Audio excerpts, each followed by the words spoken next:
সম্মানিত দর্শক, ডাকসু ভিপি জনাব সাদ্দিক কায়েমের একটি বক্তব্য নিয়ে সামাজিক মাধ্যমে রীতিমতো তোলপাড় চলছে।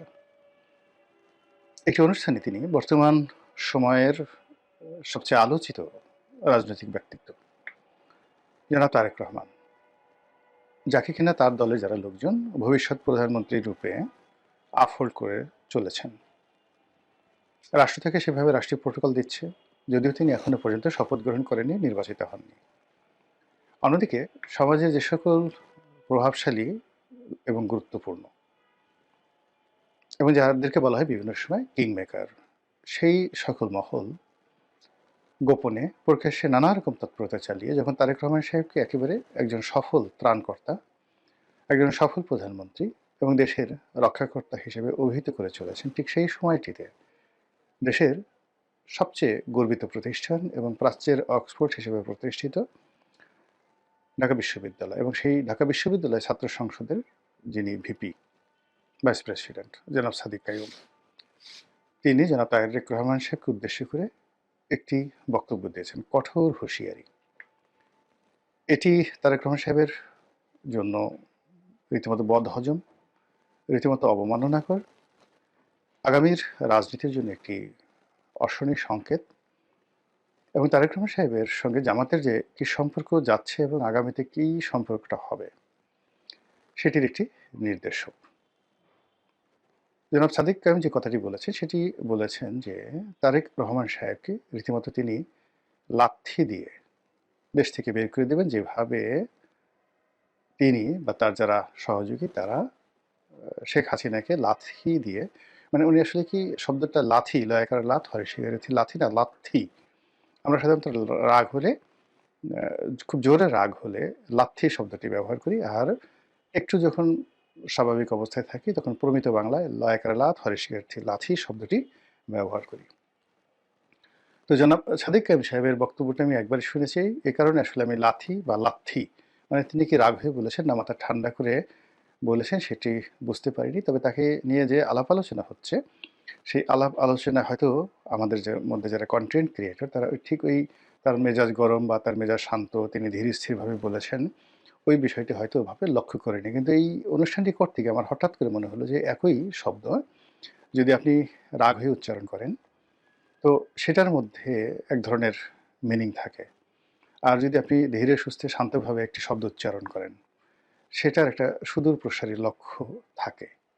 এই যে মনস্তাত্ত্বিক বিষয়, সেই মনস্তাত্ত্বিক বিষয় নিয়ে আলোচনা করা প্রয়োজন। এনিওয়ে, এখন এখানে একটা বিষয় হলো যে সাদিক কাইয়ুম কে? সাদিক কাইয়ুম ঢাকা বিশ্ববিদ্যালয়ের ছাত্র সংসদের সভাপতি, মানে সহসভাপতি, আর এই মুহূর্তে সারা বাংলাদেশের ছাত্র প্রতিনিধিদের মধ্যে সবচাইতে গুরুত্বপূর্ণ, সবচেয়ে আকর্ষণীয় এবং সবচাইতে যেটিকে বলা হয় কৌশলগত কারণে ক্ষমতাধর যে পদটি রয়েছে, সেই পদটি জনাব সাদিক কাইয়ুমের দখলে। তিনি কে? তিনি বাংলাদেশ ইসলামী ছাত্র শিবিরের প্রভাবশালী নেতা এবং ইসলামী ছাত্র শিবির এবং জামায়াত ইসলামী, তারা যে গুপ্ত রাজনীতিতে সর্বকালের সফল, নিজেদের বেশ এবং বাস এবং ভূষা, বেশভূষা এগুলো পরিবর্তন করে তারা তাদের সবচেয়ে জানি দুশ্মন, জীবন মরণের দুশ্মন আওয়ামী লীগ, ছাত্রলীগ, তাদের মধ্যে যেভাবে মিশেছিলেন, কাঁধে কাঁধ মিলিয়ে তারা যেভাবে মিশেছিলেন, এই মিশে থাকার যে ইতিহাস, সেই ইতিহাসের যিনি বরপুত্র তিনি জনাব সাদিক কায়েম। এবং তিনি ঢাকা বিশ্ববিদ্যালয়ের মতো জায়গাতে, অর্থাৎ 1971 সনের মহান মুক্তিযুদ্ধের সময়টিতে কোনো রণাঙ্গনে, মুক্তিযুদ্ধের রণাঙ্গনে যদি জামাতের কোনো লোক ঘাপটি মেরে মুক্তিযোদ্ধার সেই সুরত ধরে তারা বছরের পর বছর সেই সেনা ক্যাম্পে থাকতেন বা আওয়ামী লীগের সঙ্গে মিলিত থাকতেন, ওটা যতটা না জটিল ছিল তার চাইতে সাদিক কায়েমের ছাত্রলীগের সঙ্গে মিশে থাকা, নীতি নির্ধারণী পর্যায়ে থাকা এবং ছাত্রলীগকে ডমিনেট করা অথবা ছাত্রলীগ দিয়ে কুকর্ম করানো, যে কথাগুলো এখন তাদের বিরুদ্ধে অভিযোগ আসছে যে তারাই ছাত্রলীগের সঙ্গে থেকে ছাত্রলীগ দিয়ে হেলমেট বাহিনী তৈরি করেছে এবং ছাত্রলীগের যত দুর্নাম এবং বদনাম সব এই সাদিক কায়েমদের কারণেই হয়েছে। এই কথাটি রীতিমতো সিল সাপ্পর মারা হয়ে যায়। তো সেই সাদিক কায়েম তিনি সাধারণ কোনো মানুষ নন। তিনি কৌশল জানেন, তিনি মেজাজ স্বাভাবিক রাখতে জানেন, তার দক্ষতা রয়েছে, অভিজ্ঞতা রয়েছে। বাংলাদেশের মধ্যে সবচাইতে একটি বৃহৎ দলকে চ্যালেঞ্জ দিয়ে সেই দলের মধ্যে ঢুকে গিয়ে সেই দলের একেবারে যেটিকে বলা হয় টুস করে দেওয়া। তো সেই কাজটি করে তিনি সফল হয়েছেন। তো সেই সাদিক কায়েম জনাব তারেক রহমান সাহেবকে বকা দিয়েছেন, অকথ্য ভাষায় গালি দিয়েছেন, থ্রেট দিয়েছেন। এটি সাধারণ কোনো বিষয় নয়। এখন এই যে কাজটি তিনি কেন করেছেন, প্রথমে তার পরিচয় দিলাম তিনি এই কাজটি কেন করেছেন। যদি একেবারে প্রথমেই ধরি, সেটি হলো তিনি তারেক রহমান সাহেবকে দেখতে পাচ্ছেন না, তার মেজাজ গরম হয়ে যাচ্ছে। তারেক রহমান সাহেবের আচার আচরণ, চালচলন, কথাবার্তায় তিনি যার পরও নাই বিরক্ত, এই জন্য তিনি বলতে পারেন। কিন্তু এই কারণে কি তিনি বলেছেন? সম্ভবত না। কারণ যদি আমাদের সামাজিক অবস্থান ধরেন, সামাজিক অবস্থানে তারেক রহমান সাহেবের অবস্থান, রাজনৈতিক ক্ষেত্রে তার অবস্থান, সাদিক কায়েমের অবস্থান আকাশ পাতাল পার্থক্য। এই অবস্থাতে তারেক রহমান সাহেবের সঙ্গে বিরোধিতা করা, তাকে পার্সোনালি আঘাত করা, যেটিকে জামাতের ভাষায় পাঙ্গা নেয়া বলা হয়, এই পাঙ্গা নেওয়ার ক্ষমতা সাধারণত সাদিক কায়েম সাহেবের পর্যায়ের কোনো লোকের নেই। কাজেই ব্যক্তিগতভাবে ব্যক্তিগত ক্রোধ, কাম, লোভ, লালসার বশবর্তী হয়ে তিনি তারেক রহমান সাহেবকে শত্রু বানাবেন অসম্ভব বিষয়। তার দলের গ্রিন সিগন্যাল, তার প্রতিষ্ঠানের গ্রিন সিগন্যাল এবং তার সঙ্গে তার দলের একটা অব্যাহত যে সমর্থন যদি না থাকতো তিনি এই কথা বলতেন না, বলতে সাহস পেতেন না। আচ্ছা, গেল। এখন তার এই বক্তব্যের ফলে তারেক রহমান সাহেবের মধ্যে প্রতিক্রিয়া কি? তিনি কি তাই সাদেক কায়েম সাহেবের বক্তব্যের গুরুত্ব দিচ্ছেন নাকি দিচ্ছেন না? আপাত দৃষ্টিতে মনে হচ্ছে যে তিনি ধৈর্য ধারণ করেছেন। তিনি ধৈর্য ধারণ করেছেন, এক কান্দে শুনছেন আর এক কান্দে বের করার চেষ্টা করছেন। আর অনেকটা সেই ব্রিটিশ প্রধানমন্ত্রী যে দ্বিতীয় বিশ্বযুদ্ধের সময় যে ব্রিটিশ প্রধানমন্ত্রী তার সেই বিখ্যাত বক্তব্যের মতো যে রাস্তায় চলতে ফিরতে গেলে আপনার পেছনে অসংখ্য বার্কিং ডগ থাকবে, ঘেউ ঘেউ করা কুকুর। আপনি যদি সবার উত্তর দিতে যান তাহলে তো পথ চলতে পারবেন না। তো সেদিক থেকে সাদিক কায়েম সাহেবকে যদি বার্কিং ডগ মনে করেন তারেক রহমান সাহেব, সেটা তার ব্যক্তিগত বিষয়। দ্বিতীয়ত আমি ব্যক্তিগতভাবে মনে করি যে তারেক রহমান সাহেব এখানে কৌশল অবলম্বন করছেন, ধৈর্য ধারণ করছেন, এখন অযথা বিবাদে জড়াতে চাচ্ছেন না। তো উইনস্টন চার্চিলের বক্তব্য অনুযায়ী তাকে ফালতু মনে করছেন না। আর দ্বিতীয়ত হতে পারে যে তিনি এই মুহূর্তে সাদিক কায়েম সাহেব, নাসিরুদ্দিন, সেই পাটোয়ারি সাহেব বা অন্যান্য যারা এই মুহূর্তে নাহিদ, সার্জিস যারা বক্তব্য দিচ্ছেন, তো তাদের সঙ্গে তিনি কাউন্টার দিতে চাচ্ছেন না। তিনি মনে করছেন যেভাবে হোক এই নির্বাচনী বৈতরণী পার হয়ে যাক, পার হওয়ার পরে যখন সময় আসবে সে অনুযায়ী অবস্থা বেঁচে ব্যবস্থা নেওয়া যাবে। এটি হতে পারে। এখন তার এই কর্মটি কি সঠিক? আমার দৃষ্টিতে সঠিক নয়, কোনো ক্ষেত্রে সঠিক নয়। প্রথমত যদি উইনস্টন চার্চিলের মতো তিনি তাকে কেবল বার্কিং ডগ মনে করেন, নট লাইক দ্যাট। আমি তার যে পরিচয় বললাম এই ভিডিওর শুরুতে, তিনি এই মুহূর্তে রাজনীতিতে খুবই কৌশলগত গুরুত্বপূর্ণ অবস্থানে আছেন।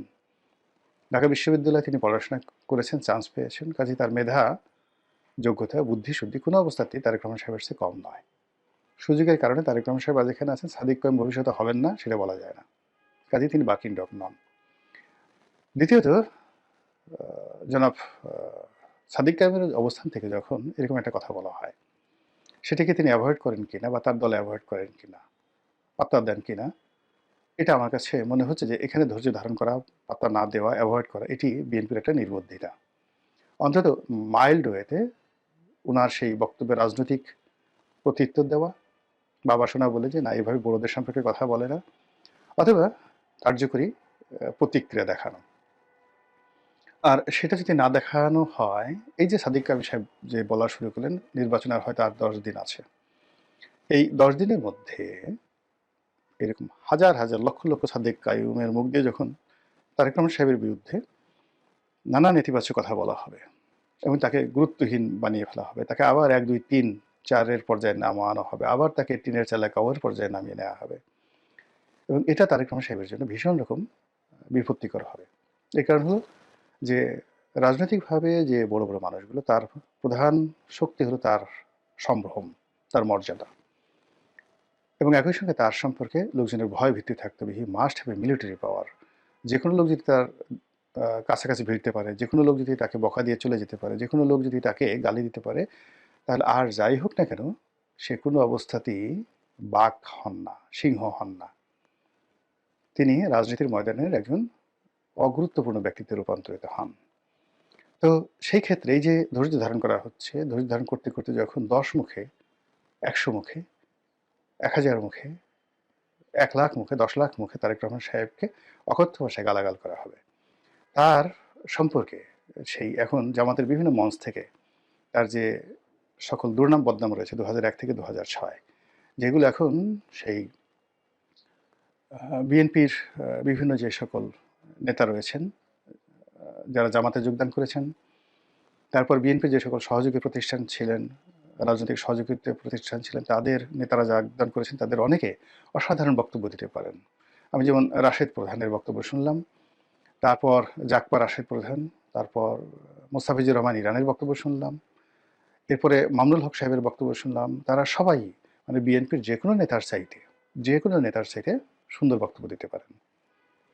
তো তারা যেহেতু জামাতের একটা প্ল্যাটফর্ম পেয়ে গেছেন, অডিয়েন্স পেয়ে গেছেন, তো তাদের সেই বক্তব্য দেওয়ার যে ক্ষমতা, এটি যদি বিএনপির পরিবর্তে ইন পার্সন তারেক রহমান সাহেবকে হিট করে বলা হয়, মুড়ির মতো এটা চলতে থাকবে জামাতের মধ্যে। এবং রাশেদ প্রধান যেভাবে তারেক রহমান সাহেবের পালিয়ে যাওয়া, লন্ডনে থাকা, তারপর সেখান থেকে ফিরে আসা, তার হাওয়া ভবন, তার খাম্বা, তারপরে ওই সময়টিতে তার মুসলেকে দেওয়া, এই সকল বিষয় তুলে নিখুঁতভাবে কবিতা রচনা করে যেভাবে জামাতের মঞ্চে উপস্থাপন করেছেন, একই সঙ্গে যদি আরও কিছু গোপন তথ্য বানিয়ে, এটা সত্য মিথ্যা ডাজ নট ম্যাটার, রাজনীতির মধ্যে এটা হয়, মানে ভবিষ্যতে রাশেদ প্রধান, তারপর মোস্তাফিজুর রহমান ইরান, তারা যদি বলতে থাকে, তাহলে জামাতকে বলার মতো বা জামাতের আমিরকে ওইভাবে বলার মতো তাদের ওইরকম ন্যারেটিভ তৈরি করতে হবে, এবং ওই রকম কণ্ঠ, যাদের কণ্ঠ শুনে, এখন হয়তো রুমিন ফারহানা বললে শুনতো, কিন্তু সেই রুমিন ফারহানা তো নেই। তারা নুরুকে, ববি হাজ্জাজ বা পার্থকে এনেছে। এখন পার্থকে দিয়ে তো ওই কথা তারা বলাতে পারবে না, বা বলাতে পারলেও পার্থের কথা এভাবে কেউ এখন শুনবে না। অডিয়েন্স তাদের যার নিয়ে ইয়ানফসি হিসেবে ব্যস্ত। তারেক রহমান সাহেবের মঞ্চে যদি সেই যেটা রাশেদ প্রধান বলছে ওইরকম কোনো বক্তা হাজির করানো হয়, তাহলে আর তারেক রহমান সাহেবের যে ইমেজটা বিএনপি তৈরি করতে চাচ্ছে সেটা থাকবে না। আর অন্যদিকে তারেক রহমান সাহেব ছাড়া অন্য কোনো নেতা যদি মঞ্চ সাজায়, সেই মঞ্চে এখন 10,000 লোকও যাবে না। তো এই যে একটা ঝামেলার মধ্যে বিএনপি পড়ে গেছে, আর সেই ঝামেলাকে ব্যবহার করে জামাত এবং তাদের যে অ্যালাইড ফোর্স রয়েছে, তারা যেভাবে ম্যাটিকুলাস ডিজাইনে তারেক রহমান সাহেবকে উত্তেজিত করছেন, অথবা তারেক রহমান সাহেবকে তাদের পর্যায়ে না নিচু পর্যায়ে নামিয়ে আনতে চাচ্ছেন, তাকে একজন মন্দ মানুষ, ব্যাড বয় হিসেবে, একজন অলিগার হিসেবে, একজন বাউন্ডলে, তারপরে যেটা টাইম ম্যাগাজিন বলেছে, পিতামাতার অবাধ্য সন্তান, যে কিনা ঘর থেকে বের হয়ে পিতামাতাকে সর্বনাশ করে দিয়েছে। তো সেই যে বাইবেলিক শব্দ, সেই বাইবেলিক শব্দটি প্রয়োগ করে টাইম যেভাবে তাকে খোঁচা দেওয়ার চেষ্টা করেছে, সেভাবে জামাত যদি এখন খালি ওই যে ওই শব্দগুলো, ওই শব্দের অর্থগুলোতে তারা শুধু বর্ণনা করতে থাকে, যেটা সাদিক কায়েমকে দিয়ে শুরু হলো, তাহলে বিএনপি সেটা কিভাবে মোকাবেলা করবে সেটাই দেখার বিষয়। মহান আল্লাহ আমাদের সবাইকে হেদায়েত দান করুন।